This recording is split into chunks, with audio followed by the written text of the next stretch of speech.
Je suis vraiment mis en colère avec cette valse à la congolaise de nos politiciens qui, par leurs actes,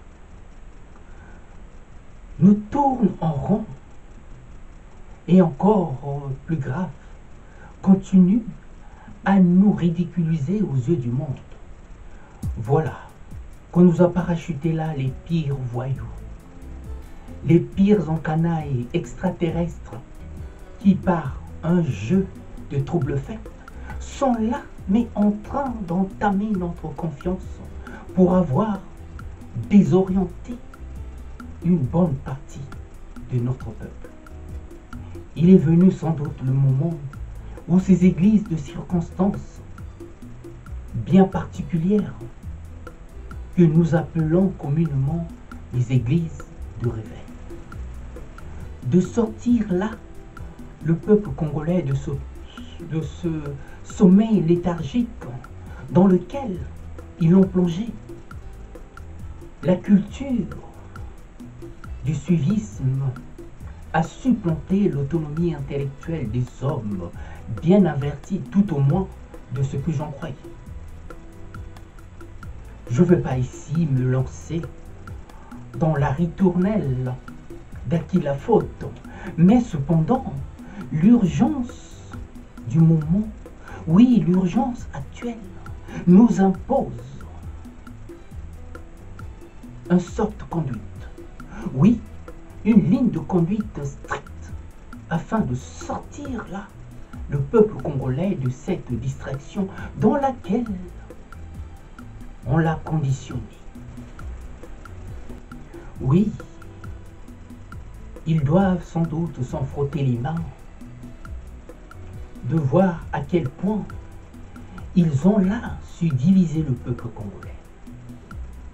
On doit redonner au peuple congolais la confiance qu'il a perdue de lui-même et aussi de ses institutions par une bonne dose d'instruction qui tend vers une large ouverture d'esprit pour qu'il ne soit plus victime de tout cela. Oui, pour qu'il n'ait plus à tomber facilement sous le charme de ces faux politiciens qui sont là des véritables fossoyeurs de la patrie. Aujourd'hui, au moment où je vous parle, nous en payons le prix fort avec des politiciens sans repères, sans parole, donc sans valeur. Oui, des hommes qui drainent là de foule par pure démagogie et par emprunt, mais de folie malveillante, qui est un appel d'air du tribalisme. Il y a de quoi regretter là le feu petit papa maréchal, l'homme de l'unité de la nation congolaise. Le Congo est malade, malade de ce régime, et le peuple congolais veut là à tout prix tourner, oui, tourner la page, cette page sombre de son histoire. Mais que voilà, ce n'est pas du tout le cas.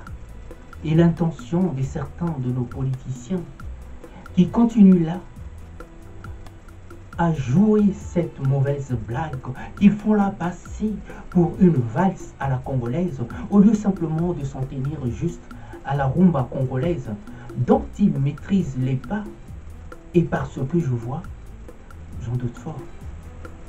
Il est temps que le peuple se montre là, mais très exigeant envers ces politiciens, qui le tournent en rond, pour ne pas qu'il le tourne, dire qu'il le tourne en briques, pour être devenus des véritables jouettes, mais au sommet de l'église,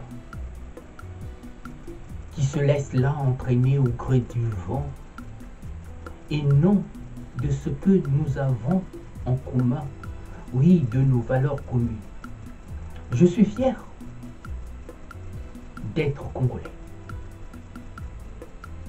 Et je ne me reconnais pas dans ceux qui prétendent nous représenter parce qu'ils sont simplement aux antipodes de nos valeurs. En bon entendeur, salut.